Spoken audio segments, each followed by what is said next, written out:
Hi, I'm Lauren Edmonds. I'm the founder and owner of a school that supports children with learning delays. I'm hoping this space gives you something to think about. Okay, so teachers want you to read with your child 20 minutes a day. And the research tells us that 20 minutes a day is exactly the amount of time you need in order to develop vocabulary and skill over a period of time. And that when a child is not doing this, they fall significantly behind.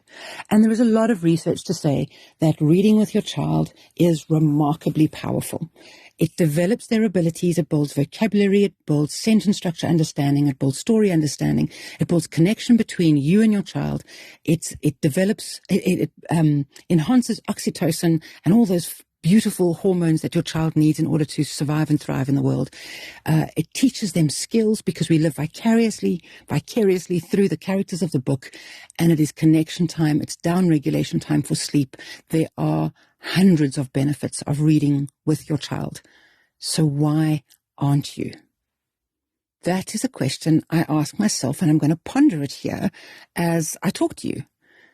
I think that coming out of COVID, we still have this narrative as parents that we are tired.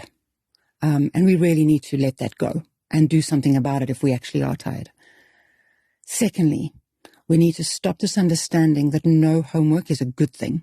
It's a very dangerous narrative that was put out there a while back. Children need to practice, they need to learn, they need to engage with the world, and screen time is not the same thing.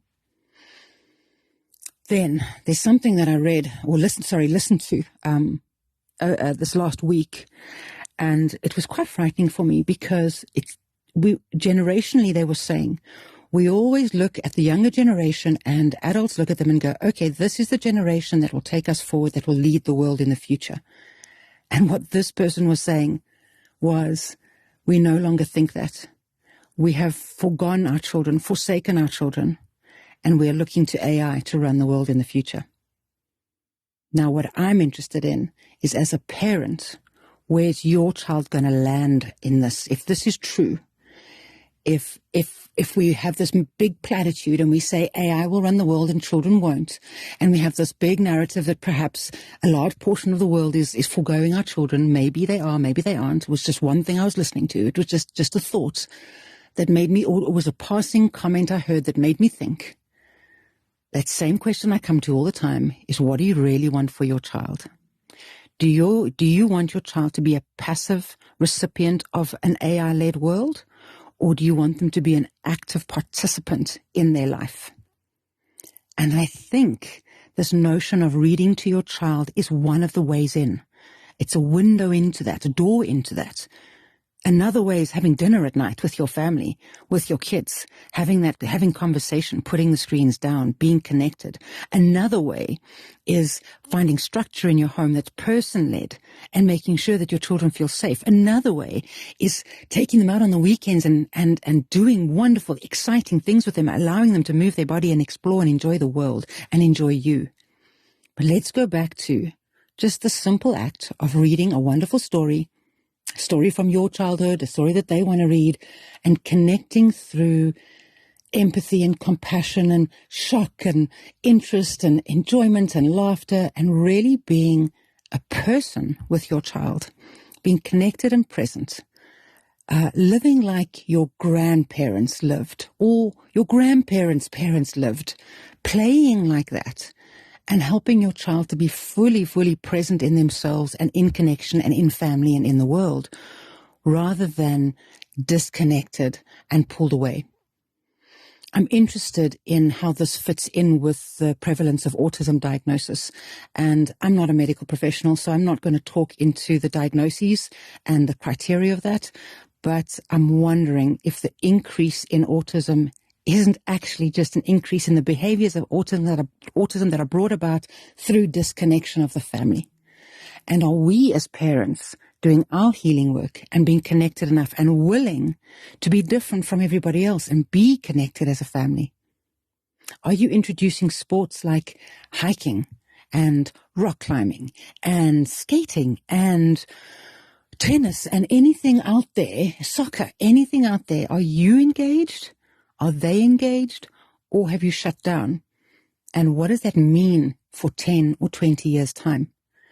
So when I ask you as a parent to please read with your child, what I'm really asking you to do is to tap into their humanness, tap into your humanness, and spend time, quality time, just absorbed in conversation.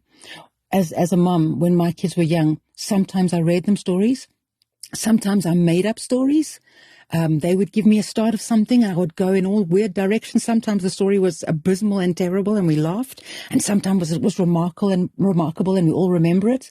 And sometimes I wove in things that had happened in the day for them in a way to try and get them to process what they were thinking. I was always very mindful of how my children were experiencing the world and how I could help them to make sense of that. And I got a lot of that inspiration through evening dinners, just chatting to them over dinner. We did high and low. It's a remarkable process. What was your high for the day, your low for the day? Get them to tell you what's going on, even if it's something small. Maybe the low is the cheese sandwich wasn't so nice. Easy peasy, right? Or maybe the low is the teacher shouted at me and I felt ashamed. And then you get to say, tell me more. I'm listening. Tell me how you feel. What did you do? How can I help you? We're not rushing into fix. We're not rushing into... Our children don't need knights in shining armor. They need us to give them the skill to move forward in life. And having those conversations is vital. And sometimes, almost all the time actually, when we cuddle up next to them in bed and we read them a story, we get to tap into those emotions in safer ways rather than having the outright conversation about what happened at school. And it develops from a language point of view. It develops language, it develops vocabulary, it develops ideas of how sentences work, how ideas grow, how we describe things, how we feel when things are described to us.